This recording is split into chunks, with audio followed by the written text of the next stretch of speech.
Welcome, everyone, to a brand new episode of the Action Movie Guys podcast, episode 485. We're up to Miami Vice from 2006. I'm your host, Alex Figueroa, and my co-host is Nate from Netflix Reviews. All right, Nate, have you seen this movie in the theater in 2006? I think I did.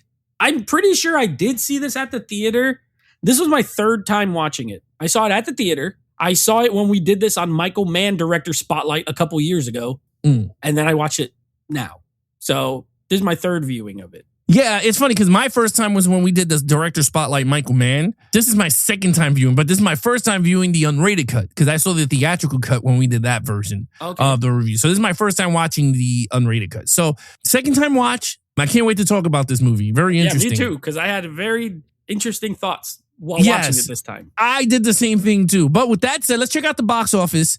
All right. Worldwide. So this movie was budgeted at $135 million. And I'm sorry to break it to you, Nate, but this movie flopped. This only made $163 million. So to make profit, this sucker had to make close to $300 million plus, and it did not. You shocked? I'm shocked that the budget was $130 million because, I mean, look, Michael Mann shoots digital. He doesn't shoot on film, so it's not even like you have to spend money on film and things like that. Yeah. Nothing in this. There's like no CGI. What the heck cost it? I don't know what cost this much to make it, but it's an insane budget. I think what made the cost maybe high was them filming in Cuba. Maybe like they filmed on location in Miami. It did look like Florida. It could be Miami, and then they went to Cuba to shoot maybe. And then the salaries of Jamie Foxx and Colin Farrell. Yeah, Jamie Foxx was the headline because he was coming off of Ray. He was the first build, if you notice on the credits. They showed his name first. And Michael Mann. Yeah, it got to be something like that. Yeah. Ain't no way. Nothing in this looks like it. It looks like it could have been, especially because we're going to do Director Spotlight later. Yeah. And that movie that we're going to do looks way better and costs only $40 million. So there's no reason why the heck did this cost $130? I have no idea.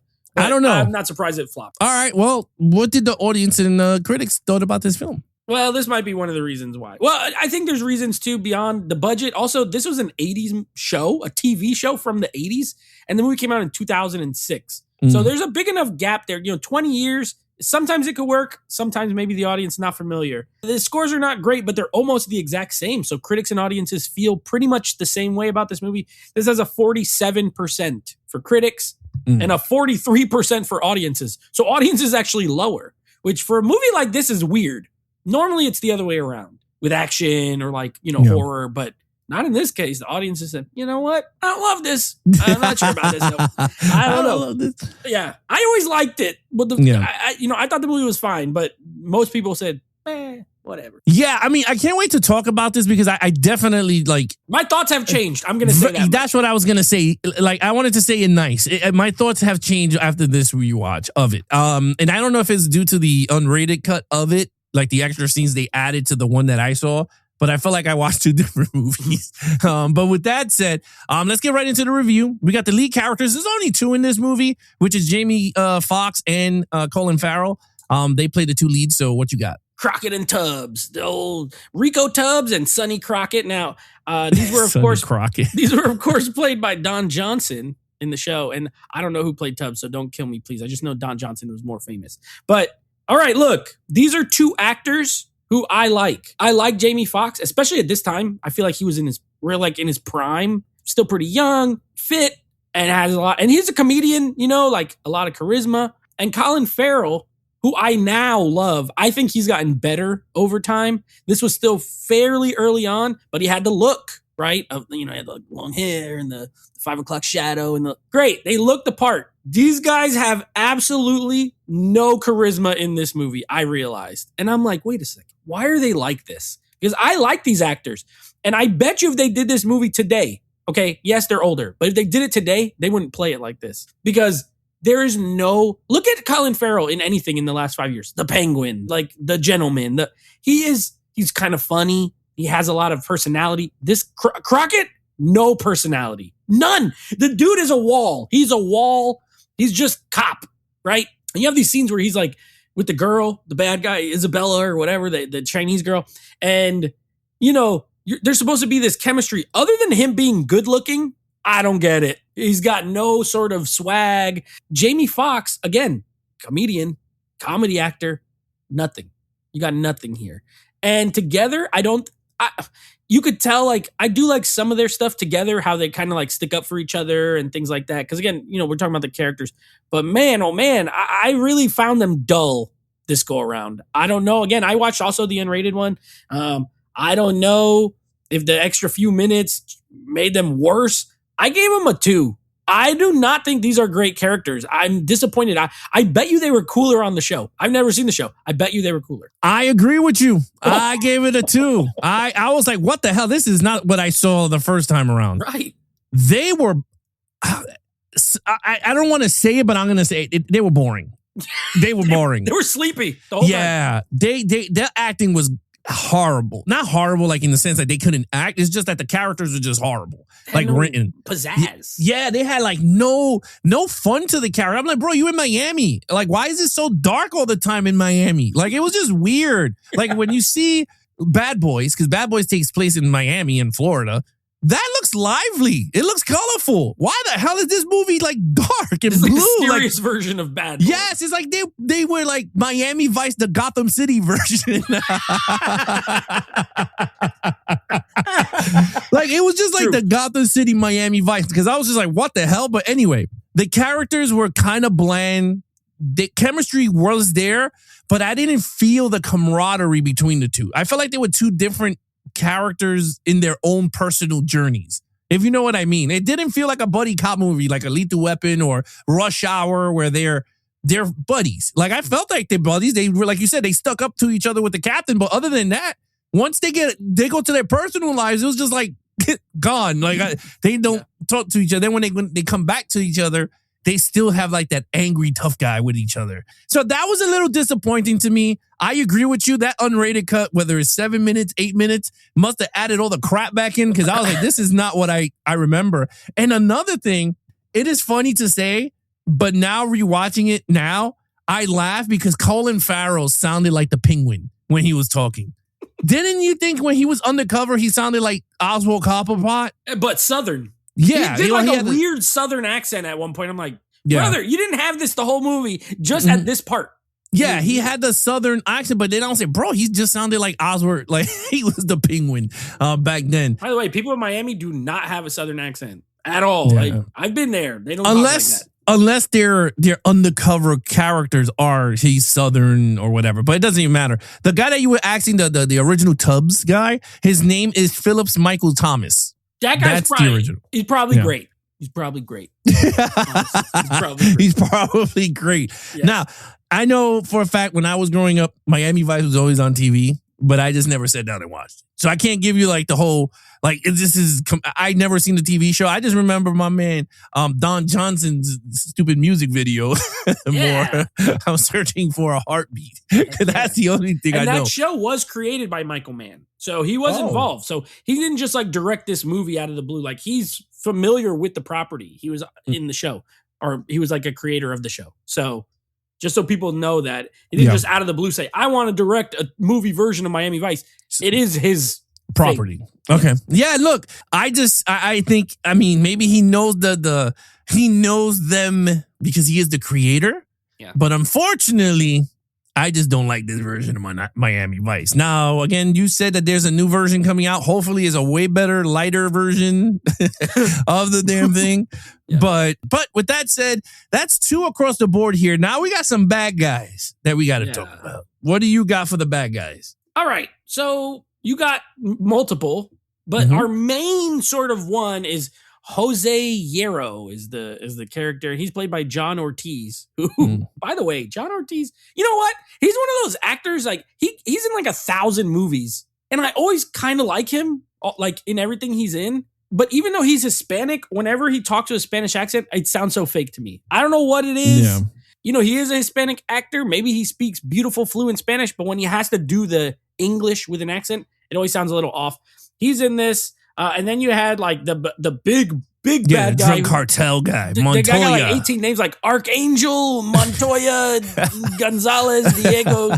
They're like, bro, this guy got 15 names, right? And then you have the Chinese girl who works with them as well. Isabella, who ends up having a relationship with Sonny. They kind of like, I won't say fall in love, but they be banging. And she's like, got a soft spot for him. We'll put it that way. Yeah. Okay. I didn't hate him. I thought the villains were actually, it might be more interesting than the lead characters now that I'm watching it this time around. I'm not going to lie. I kind of like him, Yero, trying to kind of weed out these guys. You know, he constantly feels like something's wrong. These guys are too good at this job. These guys are like, there's no way. And he keeps telling the big guy, but the girl's like, no, we could trust him. And he's like, no, we're not going to listen to you and all this stuff. You know, the big one's not menacing at all. He just stays either in his Jeep or in his mansion. But Yero kind of does get involved. He's there at the shootout in the end. You know, he is shooting and there's all this kind of stuff. I still gave him a 2. And I know I just said they're more interesting. And I would say they are, but I don't think there's so much more that I'm giving them a higher score. This is a pretty standard like drug cartel, but without this, you know what they needed? A scene of them like cutting off someone's hand or something, you know, and like really setting that mood of like, these guys are real dangerous. They don't always come off as super dangerous, in my opinion. If anything, the white guy, the Aryan brother, they're like killing people and kidnapping people, but they don't really get a lot of screen time. So I'm going to give it a 2. Yeah, I mean, I give it a 2 also. I think the bad guys are flawed. Mm-hmm. And the reason I mean flawed is that they're one-dimensional. They do not sense, not danger, but their presence is not intimidating enough for the good guys to be like, oh my God, we can't cross these guys. It's just like these guys are like, they're so good at their job, like it doesn't matter. So I just feel like in terms of the bad guys' name, I just feel like they're just one, like I said, one dimension. There's nothing crazy about them. You're right. They don't show nothing. In terms of what these bad guys could do, they don't show jack, like at all. They don't do nothing at all. They don't kill people. They just handle with these guys from Miami Vice, the Tubbs and the Crockett. And I'm just like, okay, great. But at the end of the day, I'm like, I just sat here for 2 hours plus. And it's just I hate to say this, and I don't know if you feel like this, but I feel like this is just another Heat movie with just new characters called Miami Vice. But I don't know. I don't know if it's just me, but I feel like it's Heat again, like his other version of Heat. But worse. So yeah, it could be worse. Yeah, because those villains in the other movies were way better developed. So yeah, I think they were weak. I thought it was whack, but I ain't gonna lie though. Your boy Yero got the worst end of the stick. He got hit with the rocket launcher. But that was my favorite part. That they went through him and all his guts were on the wall on the back. Yeah, he flew. And I was like, oh boy, Nate loves this. Because I remember you loved the cannonball from the Phantom when he flew the guy. I'm a fan of people getting hit with big objects. Big artillery. Yeah. I don't know why I like it. Yeah, in terms of the bad guys, they're not formidable at all. Honestly, you're going to forget about them after you watch the movie anyway. They're no wow factor in terms of the evil villain plans. And he's a drug cartel. How is this guy a drug cartel? The big dude that's just calm and collective. He's just like, hey, what did she say? What did Isabella think? All right, then they're good. And the guy is like, I don't think they're good. I don't know. I don't feel like he wasn't. I don't know. For a big cartel guy, that dude was kind of whack. They should have got somebody. And then he gets more away at the end, which is even the worst. Like they go, they do the raid on his mansion, and there's a bunch of newspapers on the floor. Yeah. Okay.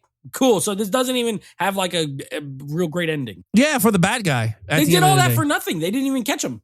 Yeah, I agree. That's why they are 2 across our board. That's why they are 2 across our board. All right, action sequence. All right. Now, I'm not going to lie. I gave this, I'm so glad you brought up Yero getting hit with the freaking grenade through his body, because that gave me an extra half a point for the action. I only gave it a 2.5, a 2.5. There is not enough. There is not enough, because what's there is really good. That finale is awesome. When they're the shootout, I love the way Michael Mann, give him, anything as far as his directing goes. One thing he's really good at is a shootout. The Heat shootout is legendary. This one's not legendary, but it's really good. And, I love the way one thing about his direction is he's very meticulous in the sense of like, if you look at, this is unrelated, but if you look at like the boat when they're doing the drug deal, right? And they're on the boat and they're moving all the stuff from one boat to the other boat.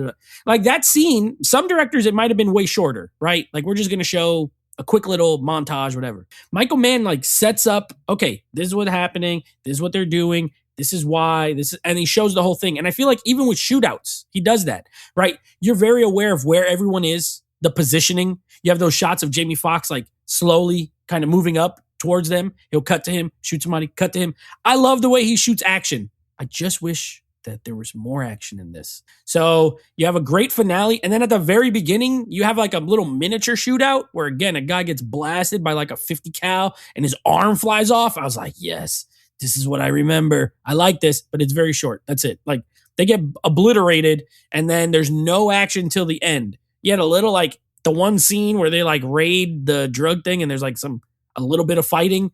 And you have that horrible trailer explosion, which maybe that's why it's cost 130. There's the CGI. That explosion looks so horrible.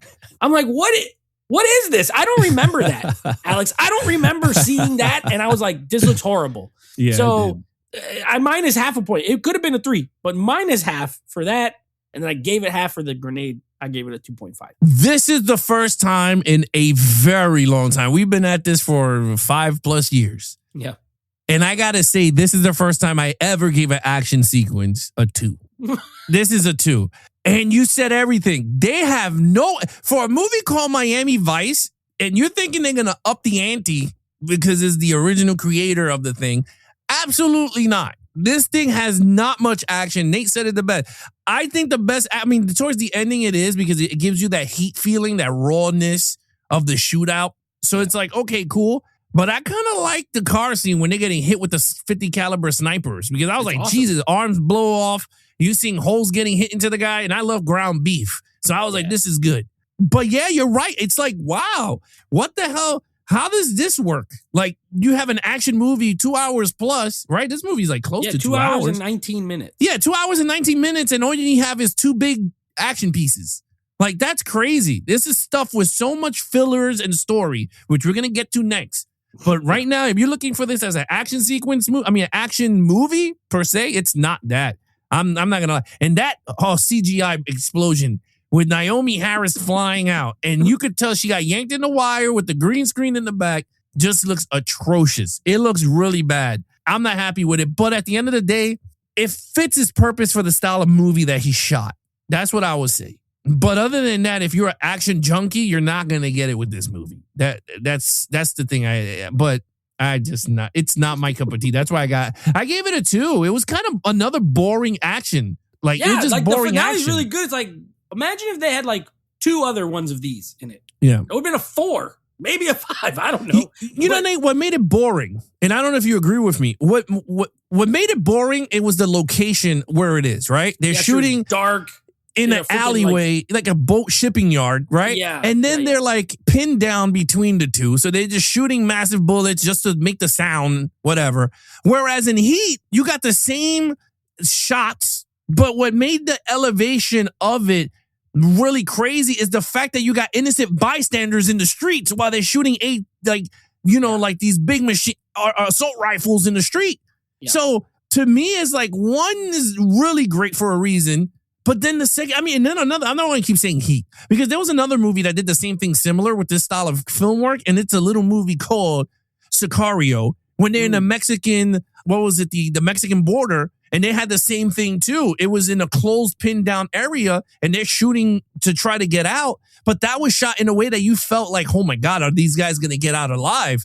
Not this movie. I felt like it was just boring. I was just like, oh my, you can't see nothing, like Nate said, super dark. So you can't, honestly, I don't even think none of the main guys got hit. I didn't even see no one get hit. Oh, yeah, Justin Theroux, who is in this, by the way, he got shot in the leg, and then he ties it. I didn't even know he got hit in the leg. That's how dark it was.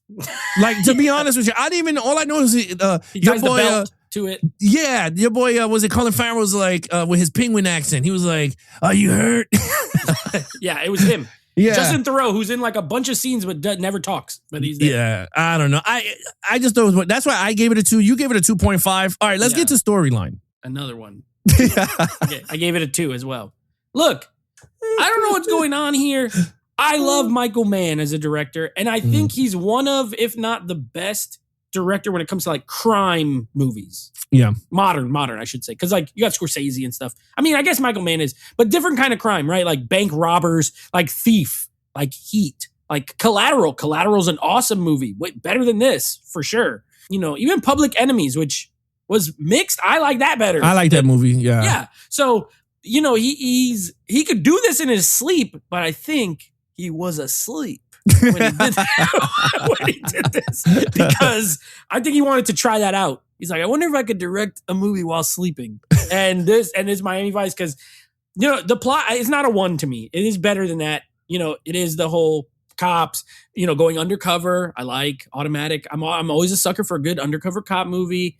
And then you have the cartel. I do like the whole, like, the machinations of them figuring out like how they're going to do this. You know, we're going to get the boats, then we're going to do this, then we're going to steal their product and then later give it back to them for free so that they trust. I like all that. I think it's solid. The problem is it's not very exciting, and it's bogged down with this dumb love story with Colin Farrell and the girl.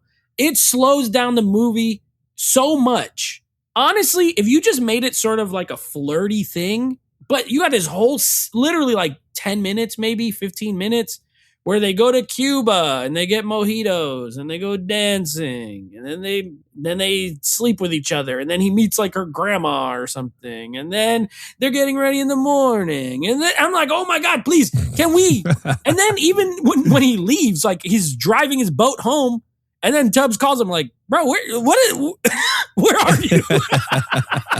And he's like, I'm on my way back. You don't have no idea how long he's been gone. You have no, and that whole segment, I feel like it could have been cut. I'm not even going to lie. It could have been cut, or just do a montage. They go to, or make it implied.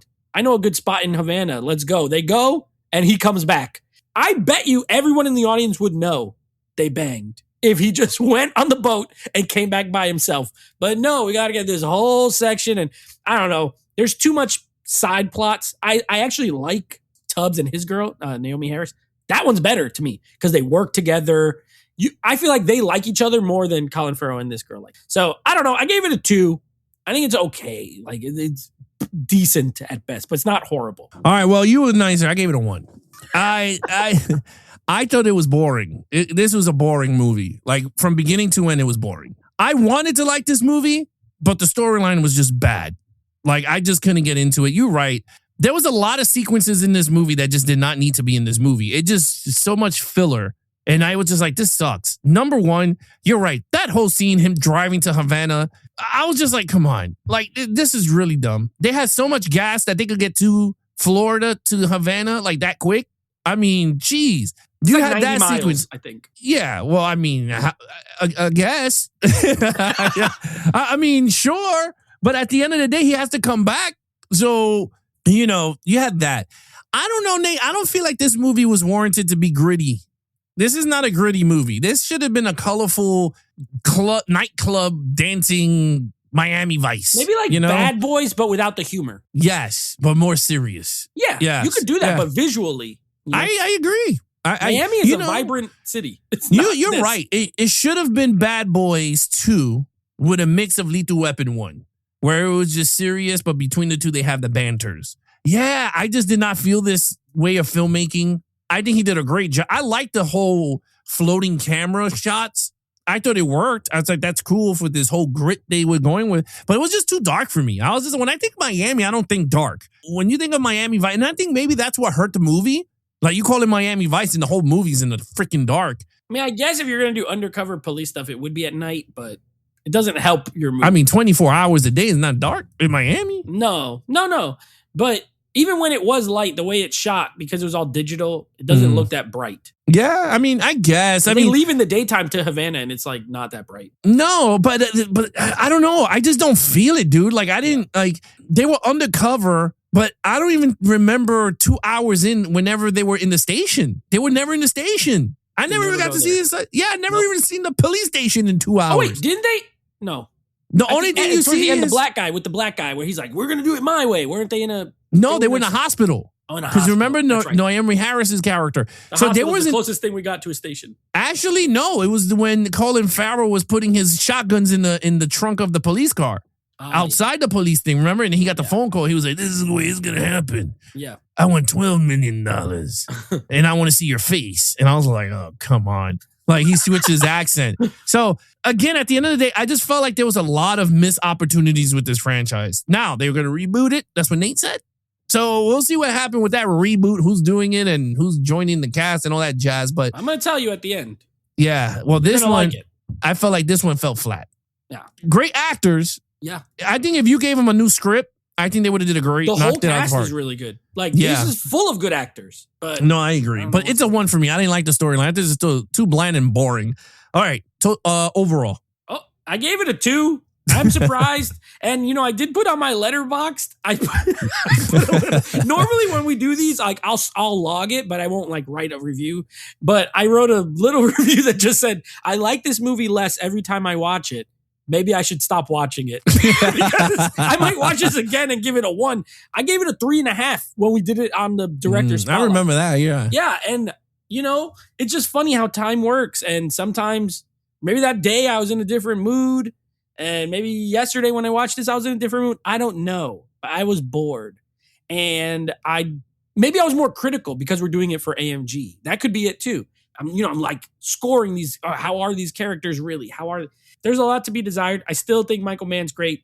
I don't know if his style works, even though he did create, the original Miami Vice. I don't know if he applied his Collateral sort of look and style to this movie. And I don't think it worked. He shoots digital, like I said. LA is his normal. Everything he makes is always in LA. So this was even a departure as far as location. I don't think he did a great job of making the city of Miami feel like a character like he does in his other movies. In Collateral, LA is like part of the story, right? In Heat, LA is part of the story. Miami's barely, the only thing he utilizes is that it's near water and you could drive boats to ship stuff in. Other than that, there is no Miami to this movie at all. And I think that kind of hurts it. Again, the characters are bland. The actors, great actors, not great performances. Some of the side characters are pretty good, but Naomi Harris has the worst accent in it. What is that? I don't know if she's trying to sound like she's from New York, but then sometimes she drops her R like she's from Boston, but nobody in Miami talks like that. So I don't know what's going on there. Yeah, I think it's a missed opportunity. I gave it a 2. I don't think it's a god-awful movie. I just think it's not one of Michael Mann's best. Well, I gave it a 2.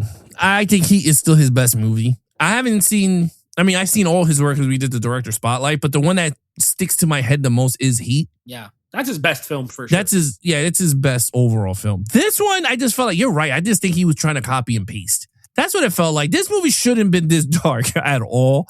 It should have been a more up-tempo style action film. It should have had boat chases, bro.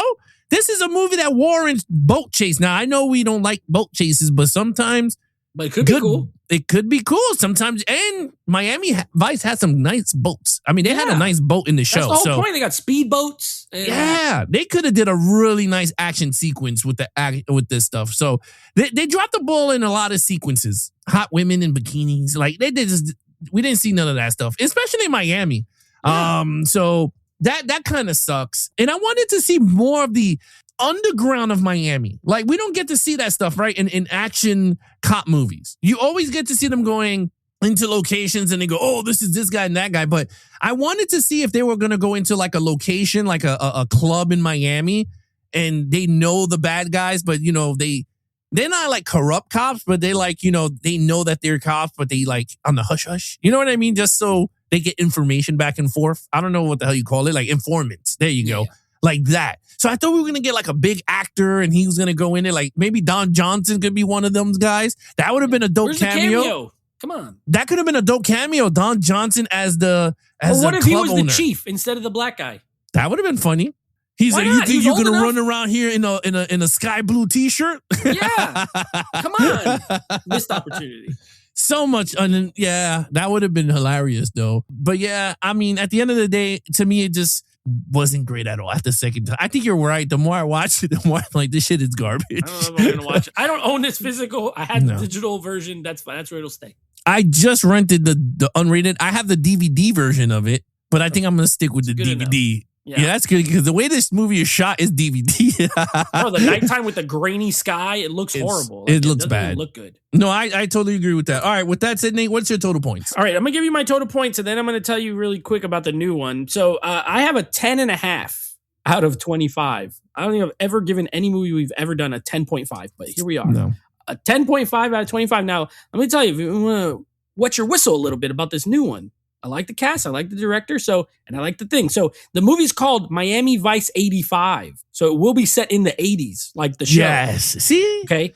The synopsis is Vice detectives Crockett and Tubbs from Miami-Dade's Organized Crime Bureau go undercover as criminals to infiltrate and dismantle Southern Florida's criminal enterprises, which I think is sort of the general. That's what it was about. Okay. As Sonny Crockett this time, rather than Colin Farrell, we have Austin Butler playing that character. He was Elvis in that the new Elvis movie that came out. I know who he is. I just never seen him act. He's good. He's good. Okay. He was in Caught Stealing recently. But he's got the look. You need it.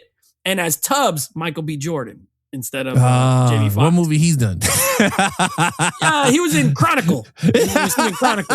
And this is being directed by Joseph Kosinski, Top Gun Maverick, F1. So we're going to get some action, baby. He's a visual guy. That means we're going to get cameras on speedboats. Tron Legacy, Oblivion, Top Gun Maverick, F1.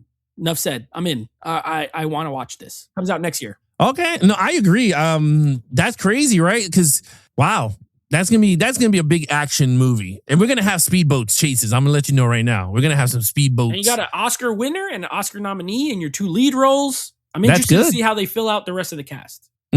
Hopefully Don Johnson. And 80s. You're going to get some like 80s music. Oh, yeah. Get the vibe. It needs to look like Grand Theft Auto Vice City. That is what I think of when I think of like Miami Vice. They're going to have Flock of Seagulls. And I run so far. They should do it to a foot chase. Oh, the boat chase. Or a boat chase. Or a car chase.